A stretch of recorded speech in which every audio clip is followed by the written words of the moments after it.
Olá, ser de luz! Oi, alma bonita! Que delícia nosso momento mágico de conexão e evolução. E hoje a gente vai evoluir de verdade. Mas a gente vai ter que olhar para coisas, pessoas e para nós, principalmente, lá dentro, para nossa alma e ver o que a gente tem que curar na gente para a gente ter um relacionamento com outra pessoa. Seja um relacionamento amoroso, familiar, enfim, relacionamentos. E eu tô com uma pessoa incrível aqui comigo, que é o Marcos Bulhões. Marcos, gratidão infinita pela sua conexão, por você estar aqui. Ele é escritor, ele é palestrante, ele é mentor, ele é muita coisa. Eu vou deixar até ele se apresentar, porque ele é um pote de luz, assim, aberto, que jorra energia. Ele sabe tanto e ele compartilha. Então eu fiz questão de trazer você aqui hoje por isso. Porque eu tenho certeza que você vai ser muita luz aqui para esses seres amados e abençoados. Sinta-se à vontade. Primeiro, muito obrigado e que honra, que apresentação belíssima. As pessoas dizem, Thaís, que você nunca vai ser criticado por alguém que está fazendo mais que você.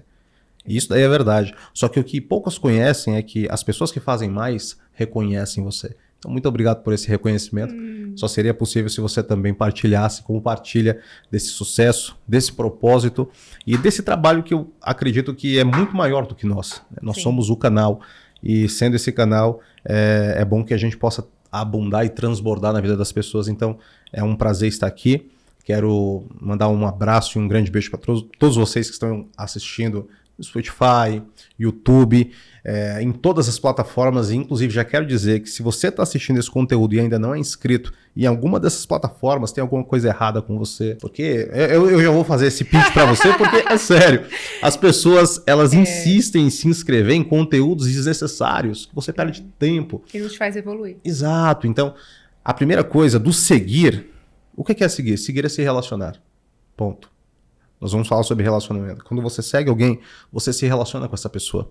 E esse relacionamento, ele é tão importante que se você se relaciona com as pessoas erradas, sua vida vai dar errado. Se você passa a se relacionar com as pessoas certas, seguir as pessoas certas, ouvir as pessoas certas, você começa a ver que as áreas da sua vida financeira, emocional, elas começam a ter uma evolução.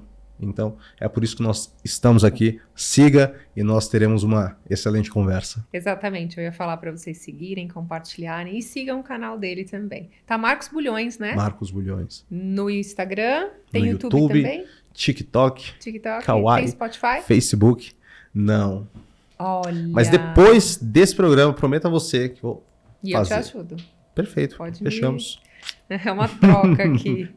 Então a gente vai certeza. começar, eu queria que você falasse assim, de alguns pilares que você acha que é fundamental para as pessoas terem um relacionamento de sucesso. Agora a gente vai falar de relacionamento amoroso. Sim. O que você acha assim, por que hoje não dá certo? Por que hoje tem tanto desafio com os casais?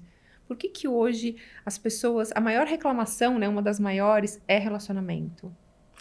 É porque, infelizmente, desde o início da nossa experiência humana, nós somos educados e psicoeducados.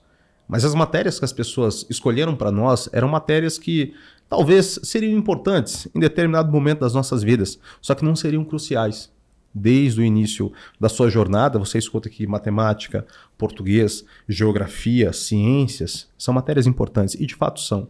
Só que a habilidade de se relacionar, antes de tudo, ela é ensinada.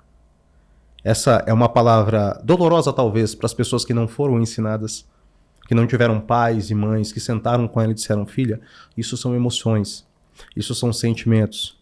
Esse sentimento de fraqueza é natural. Eu já senti, se apaixonar, escolher alguém, escolha alguém que vá respeitar você. Para muitas pessoas não houve esse ambiente. Elas aprenderam, infelizmente, inclusive de maneira instintiva, vendo a mãe ser desprezada, vendo o pai indo embora, construindo padrões inconscientes de relacionamentos que fortaleceriam essas dores antigas. Então, é triste que não foi nos fornecida essa educação. Porém, independente dessa tristeza, existe uma alegria muito grande.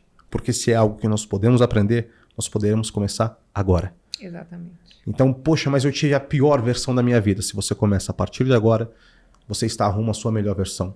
Eu sei que todas as dores que nós passamos são muito tristes, mas é muito importante você entender que é daqui para frente. Então, para as pessoas que vão escutar essa mensagem, eu quero dizer isso a você. Né? Se você está assistindo isso daqui, em algum momento você vai falar: isso não é para mim. Eu quero dizer a você: pense de novo. Repense. é para você. E sendo para você, eu quero dizer que, em primeiro lugar, os relacionamentos eles foram fragilizados porque a maneira como nós enxergamos o outro mudou. É muito curioso que antes da Revolução Industrial, a obra do homem era o artesanato. E esse artesanato ele não era só importante no sentido de comércio, mas também no sentido de mentalidade. O homem próximo ao trabalho se relaciona de maneira semelhante. Então, assim como o artesanato ele buscava cuidar daquilo que era único, especial, daquilo que era insubstituível, como uma peça, uma roupa e um ato, as pessoas também se relacionavam assim. A partir do momento da Revolução Industrial, você começa a experimentar uma palavra nova chamada fabricação. E essa linha de produção, uma outra palavra nova, colocava uma característica muito parecida e que foi adaptada na maneira como as pessoas passaram a se relacionar, que é que todo mundo é igual. Uhum. As pessoas acham que as outras são assim, Exato. substituíveis. E aí por isso não criam raízes. Só que os tempos passam e parece que as coisas vão ficando ainda mais complexas. E agora nós temos uma era digital, ou segundo Zygmunt Bauman, uma era líquida de amores líquidos. Rasos. E de amores que, segundo o próprio sociólogo polonês, são muito fáceis de dar um nó, são nó frouxos. E esses nós frouxos são porque, em primeiro lugar, essas pessoas não querem se entregar tanto para a qualquer momento desatar o nó sem sofrer. Então as pessoas se relacionam, mas não se entregam. Elas dormem juntas, mas não se conhecem. Elas dizem que amam, só que elas não sabem um medo do outro. Elas nunca fizeram uma pergunta mais profunda para o outro. Então essa forma de enxergar as relações com essa falta de entrega fragiliza todas as relações. Então, em primeiro lugar, eu acredito que a nossa geração, a nossa era é o primeiro problema. Não tem conexão, né? Exatamente, não há sensibilidade. E é muito curioso que, por isso, Jesus disse que por se multiplicar a iniquidade, o amor de muitos se esfriaria. E parece que as pessoas não se amam mais. Sim. E se as pessoas não se amam mais dentro do nosso convívio, como elas vão se amar dentro dessa era de relacionamento? Só que existe uma esperança, porque de tempos em tempos existem homens e mulheres que têm a coragem de não serem atuais, que têm a coragem não de serem retrógrados, de terem a coragem de serem eles próprios, além do tempo, onde tudo se substitui. Eu cuido daquilo que eu tenho, eu luto por aquilo que eu tenho. Mas é claro, e aí vem o terceiro grande problema, às vezes as pessoas escolhem fazer a coisa certa para a pessoa errada. Perfeito. É verdade. Eu concordo com você. Eu acho que as relações estão rasas, não tem mais conexão, não tem mais olho no olho, não tem mais a parceria, né? Pegar na mão. É assim, pra onde você tá indo? Que eu vou com você. Eu vou Exato. junto com você. Eu não vou nem atrás, eu não vou na frente, eu vou junto com você.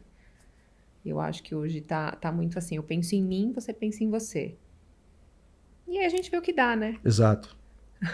Vamos levando. Eu recebo algumas pessoas em mentoria e quando elas vêm falar de relacionamento, eu não sei se você concorda comigo, mas eu sempre falo assim, você conheceu alguém, acabou de conhecer a pessoa, você fala as suas expectativas para essa pessoa? Como assim? Não, você fala para a pessoa, olha, eu não tô afim de ficar ficando, de ter eu quero alguém para ter um relacionamento sério, eu quero alguém para futuramente casar, eu quero ter filhos, eu quero isso numa relação. Não, eu não falo. Mas por quê? Porque a pessoa pode se assustar. Sim, espantá-la. Mas e se a outra só quer ficar? Quando você falar isso, você não vai evitar diversas dores, diversas, entende? Discussões, enfim. E aí, algumas que passaram em mentoria comigo e fizeram isso, falaram, nossa... vários fugiram, nunca mais apareceram, né? Sim. Foi um jantar e acabou. E outras se casaram e foi a melhor pergunta que eu podia fazer na minha vida. O que você quer? Porque o que eu quero é isso. Sim. Mas sabe qual é o problema? As pessoas não sabem o que elas querem. Exatamente. Então você concorda que deveria ter uma honestidade? Eu sei o que eu quero e eu vou passar para a pessoa sem esse medo de que a pessoa vá fugir, né? Principalmente a mulher se expor para o homem, de falar o que ela realmente quer numa relação. Sim, sim. Esse medo acontece, em primeiro lugar, pelo medo de perder. Só que aí eu deixo uma pergunta para você. Como é que você perde alguém que não é seu? Perfeito. A partir do momento que eu elimino esse sentimento de perder essa pessoa, eu passo a entender que se de fato ela não se interessar nos mesmos ideais, nos mesmos objetivos, nas mesmas propostas, é um ato de amor deixá-la embora. Porque ambos iríamos atrapalhar a vida um do outro. Então, existem muitas pessoas que em determinado momento sabem que a relação acabou, só que não terminam. Elas se autocondenam para um infelizes para sempre. E vão se manter juntas, tristes, se culpando de maneira mútua.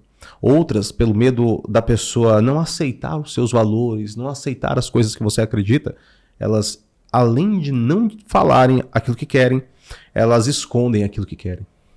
Até o ponto em que elas mesmas não conseguem mais encontrar.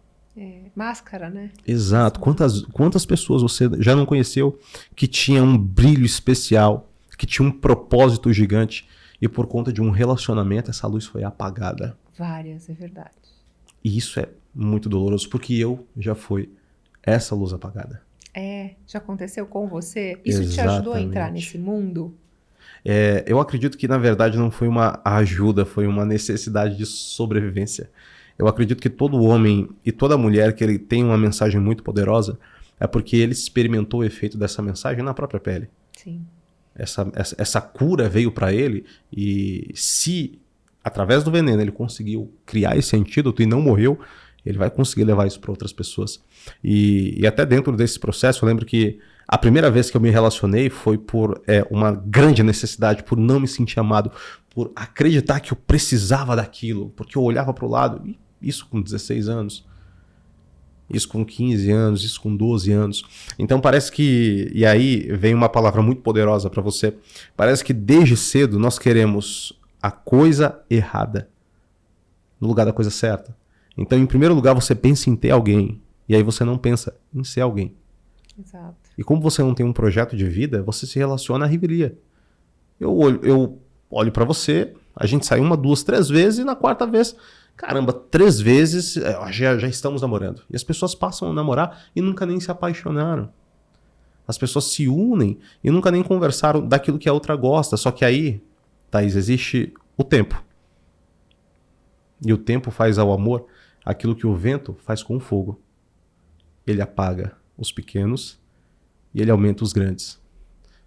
E conforme o tempo vai passando, você percebe que fica insustentável, porque vocês estão em caminhos diferentes. Sim. Nunca teve conexão, né? Exatamente. Nunca de fato se conheceram. Mas eu acho que muito da forma de amar vem muito da crença de como a gente viu em casa o amor. Sim. Né? Então, quando a gente é muito novo assim, você vai amar o outro da mesma forma que você recebeu o amor. E infelizmente, a gente não recebe o amor e o carinho que a gente gostaria, porque às vezes os pais estão trabalhando demais, ou a gente não tem um pai presente. Então, a mulher vai buscar no homem essa referência, essa falta de carinho, atenção e amor que ela nunca teve do pai, e ela deposita um amor tão grande em cima desse homem que ele nunca vai poder superar, porque é o amor do pai e o amor diamante. Exato. Não tem como. Exatamente. Então, eu acho que tem que curar as feridas, né? Olhar para o passado e ver como que eu amo. O que é amar? Será que eu sei o que é amar? Essa é uma pergunta muito polêmica, na minha opinião. A gente sabe o que é amar verdadeiramente? Porque talvez tenha uma resposta muito polêmica. E talvez a resposta seja que 90% de nós não saibamos. Perfeito, eu acho. Eu me pergunto isso. Sim. E eu digo isso, inclusive, às vezes de uma maneira que você fala, eu não quero assumir. Mas é preciso assumir que às vezes você passou 5 anos com uma pessoa e você nunca amou de fato. Porque você teve o quê? Um excessivo apego.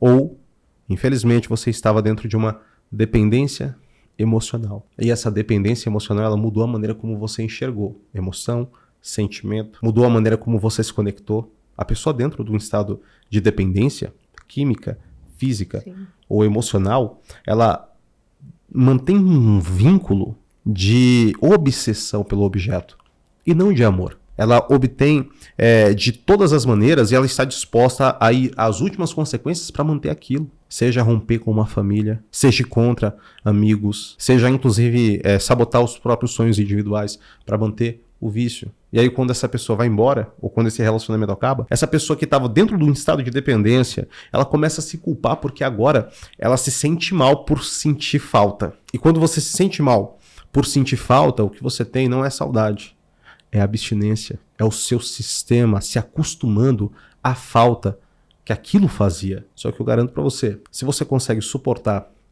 esse processo de abstinência, se você consegue ir até o final dessa decisão, você vai descobrir uma nova versão sua. E é nesse momento que a gente se reencontra.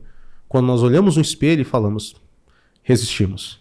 E como que você acha que a pessoa pode resistir a essas dependências? Porque eu recebo muita mensagem assim, olha, tal pessoa foi embora da minha vida, um namorado, um marido. Eu quero muito que essa pessoa volte, eu não consigo viver sem essa pessoa. Eu já fiz um monte de trabalhos, enfim, espirituais, essas coisas. Eu tô fazendo simpatia, eu tô... O que eu faço? Aí eu falo, nossa, ela não entendeu nada. Né? Sim. Ela quer algo que o universo já tirou da vida dela e ela quer trazer de volta. E como que a gente consegue colocar um óculos para essa pessoa enxergar a realidade?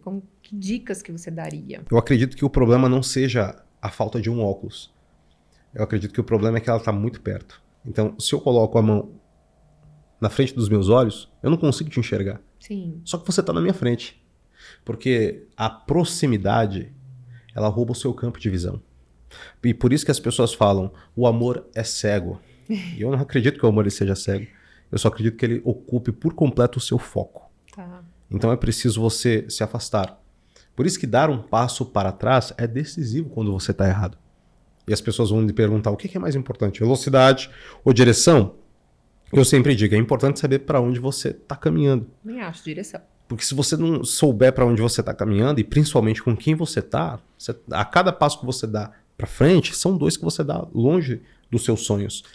Então, se afastar dessa pessoa é extremamente importante. Se afastar não é apenas uma decisão física, é uma postura. É realmente não procurar, não ativar os gatilhos das mensagens, não ativar outros gatilhos, que é ficar conversando sobre essa pessoa que foi embora. E de maneira inconsciente as pessoas não entendem isso e se aproximam de amigos em comum só para fazer uma manutenção, saber como a vida do outro tá sem ela. E aí ela chega ao ponto de ir na casa do sogro ou mandar mensagem para a sogra só para saber como é que estão as coisas. De maneira indireta ela tá falando, não, eu não tô interessado nela, é porque eu sou amigo das outras pessoas. Mas não, aquilo ali é um gatilho. Que, hora ou outra você vai clicar, você vai querer ir atrás. Então é tomar a decisão de ficar distante para que os outros processos eles aconteçam. Existe uma coisa que as pessoas temem muito, Thaís, e eu também temia, que é esse espaço. E esse espaço, por muito tempo, acreditou-se que era estar perdido. E eu acredito que é assim, quando você termina, no dia que você recebe a notícia que o amor da sua vida foi embora da sua vida, você se sente perdido. Porque é como se houvesse uma casa que aquela pessoa morasse, que aquela pessoa vivesse, e você fosse naquela casa, apertasse a campainha, ela abrisse a porta, mas não é mais a pessoa que você amou. Ela tem o mesmo nome, ela tem o mesmo cabelo, ela tem os mesmos olhos, só que ela não é mais aquela versão. A versão da sua vida ficou no passado. Então é preciso parar de bater naquela porta. Sim. É preciso deixar o passado no passado, para que a gente possa recomeçar. Pô, Williams, mas não é da maneira que eu queria. Tudo bem, mas é da maneira como você precisa. Eu acredito que é a maneira certa que você precisa para evoluir, né? E eu acho que quando acontecem esses términos, a pessoa ela tinha que voltar. Primeira coisa, olhar para dentro. Sim. Né? Ela se conhecer e colocar um pouquinho de autorresponsabilidade. Porque a gente sempre culpa o outro, né? Foi sempre. Ele que me traiu. Sempre. Foi ele que saiu. Onde eu errei? Né? Por que eu atraí isso para minha vida? Sim, por que eu escolhi? Por que eu escolhi esse tipo de homem? Por que eu aceitei esse tipo de... Porque as pessoas vão aceitando, é um xingamento hoje, Sim. É uma agressão verbal, é um sai daqui, e aí você vai aceitando, daqui a pouco você... Não, mas é jeito da pessoa, né? Sim, é o temperamento. Não, ele é assim, o pai dele era assim, ele é assim, e aí você vai aceitando, e quando você vê, você tá preso e não consegue sair mais disso. É verdade. E quando a pessoa vai embora, você ainda fica super mal. Sim, sim, porque o sentimento que você tem é o sentimento de ter sido rejeitado, né? Existe, inclusive, duas dores diferentes. A dor de quem vai embora e a dor de quem fica. E aí, sempre pergunto, né? Quem você acha que sofre mais? Quem vai embora ou quem fica? Quem fica? Quem fica. Aí eu sempre me perguntei, por que quem Eu fica... acho. Sim, eu Porque também. a pessoa não tá eu também. esperando. Exato, eu também. É o Concordo susto. com você. Eu acho que esse lado do barco dói bastante, né? Esse lado da tempestade, cai granizo. Quem já foi deixado sabe. Exatamente, exata. E eu entendi o porquê conforme o tempo foi passando. Porque pela primeira vez, quando eu estava do lado de quem vai embora, eu entendi porque quem fica sofre tanto.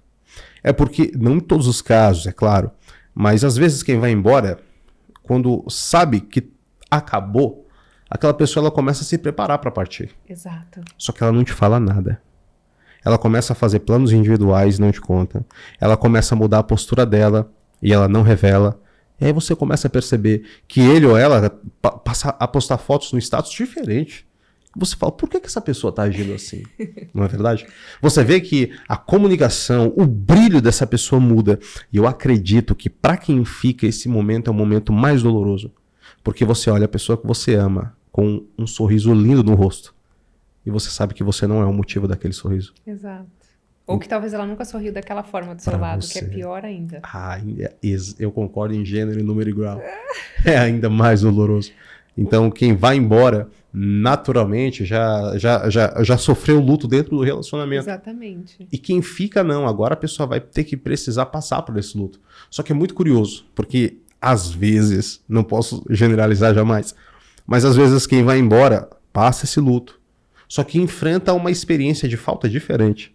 No começo é bom, é muito gostoso, é extremamente agradável, só que aos poucos ele começa a sentir falta daquela pessoa. Não que seja uma regra, mas acontece. Enquanto que a outra pessoa que vai agora passar por esse luto, depois que ela supera, ela nunca mais vai querer ver essa pessoa É verdade, se ela chegar ao acontece ponto muito final. isso. Principalmente Exato. o homem quando sai. Sim. A mulher, quando ela se recupera, parece que ele volta. Não era isso que eu queria, Sim. né? Ou volta para testar. Tem muitos homens que testam, né? O que você acha que é a pior dor? A da perda ou da rejeição? Eu acredito que a dor da rejeição ela só existe porque nós a aceitamos. Ninguém tem o poder de rejeitar você. Ótimo, porque você não se rejeita, né? Qual que é a prateleira que você tá? Que alguém tem o poder de jogar você pra lá? As pessoas falam assim, e eu acredito que essa é a queixa, né? Elas falam assim, eu preciso esquecer fulano. Mas ela fala isso porque fulano a esqueceu. Quando a pessoa ela esquece você, o sentimento que você tem, embora você não saiba, é o sentimento de sentir-se perdido. E por isso as pessoas falam rejeitado, mas não é rejeitado, é perdido. Porque para você ser rejeitado, a rejeição ela precisa ser intencional. Então, um exemplo, as pessoas que fazem a barbárie de abandonar os animais na rua fazem isso de maneira intencional. Sim, elas vão até determinado lugar, abandonam. Mas isso não acontece dentro dos relacionamentos. Não, As pessoas perdem as outras. As pessoas perdem as outras assim como você perde um guarda-chuva que você usa quando é importante. E de repente o céu abre e você esquece que aquela pessoa tá ali, te ajudou a chegar ali. Aí você vai embora, o guarda-chuva fica para trás. E essa pessoa se sente esquecida. E a dor de ser esquecido é muito maior do que a dor de, em tese, ser rejeitado. Porque a dor de ser esquecida tá ligado à falta de atenção que a pessoa teve ao ponto de não se dar conta que você estava ali. Porque, embora você não assuma, você fala, como eu pude ser tão insignificante para alguém? Para essa pessoa ir embora e não lembrar mais de mim. E aí você fala, não, agora eu preciso esquecer. Só que aí existe um dilema. Como é que você vai esquecer uma pessoa que você pensa? Há um poema do Mário Quintana, que é um poeta de Alegrete, e ele diz assim, eu agora, do amoroso esquecimento, Mário Quintana, eu agora, que desfecho, já nem penso mais em ti. Mas será que eu nunca deixo de lembrar que te esqueci? Não é sobre, ele não pensar, mas é lembrar sim, mas é lembrar que eu esqueci. É lembrar que doeu, mas sarou. É lembrar que eu superei. É lembrar E entender a importância da cicatriz. E eu sempre digo que a cicatriz é como se fosse uma lápide, não é? Ela sepulta aquela dor. E quando você olha, você, pô, não é legal, não, mas você olha, quem tem a cicatriz, ele sabe que aquilo ali valeu muito. Uma mãe que fez uma cesariana, ela olha para a cicatriz, ela não vê pele, ela vê uma história, entendeu? Ela vê um nascimento. Então é você olhar para trás e entender que você lembrou de esquecer. Aí você vai falar assim, pô, Bruno, mas não existe um método intencional de esquecer alguém? Existe. Só que as pessoas precisam entender que esquecer não é deletar. Não, exatamente. As pessoas Porque querem faz deletar. parte do seu passado. E é importante que fique. Porque aí você sabe o que você vai... O que eu quero no próximo relacionamento. Né? Isso tem que servir como aprendizado. Imagine se você tivesse esquecido que colocar o dedo na tomada lhe dá um Tá choque. É perfeito, é isso aí. Te deixa em alerta, Exato, né? exato. Mas eu acho que antes de chegar nesse ponto, tem sinais, né? Sim. É que as pessoas elas não estão olhando para a pessoa que está do seu lado. Porque Sim. ela iria perceber, olha, ele tá ficando mais arrumado, essa pessoa tá se cuidando mais, tá atendendo o telefone longe de mim. Qual que você acha que é o primeiro sinal? O primeiro, eu acho que é o celular. O primeiro é o celular. Eu acho que quando a pessoa começa a deixar o celular abaixado, quando a pessoa começa a responder longe de você, responder de madrugada, você acorda, a pessoa tá falando, ou ela tá longe de você, não deixa você ver. Eu acho que é o sinal mais claro de que tem alguma coisa. Pode não ter acontecido nada ainda, mas está prestes a acontecer, né? Sim. Eu acredito que o celular, sim, é um apontador. E aí eu acrescentaria que é a perda do contato visual. Também. Eu acredito que porque quando você ama alguém, olhar para os olhos daquela pessoa é olhar para o seu futuro, não é?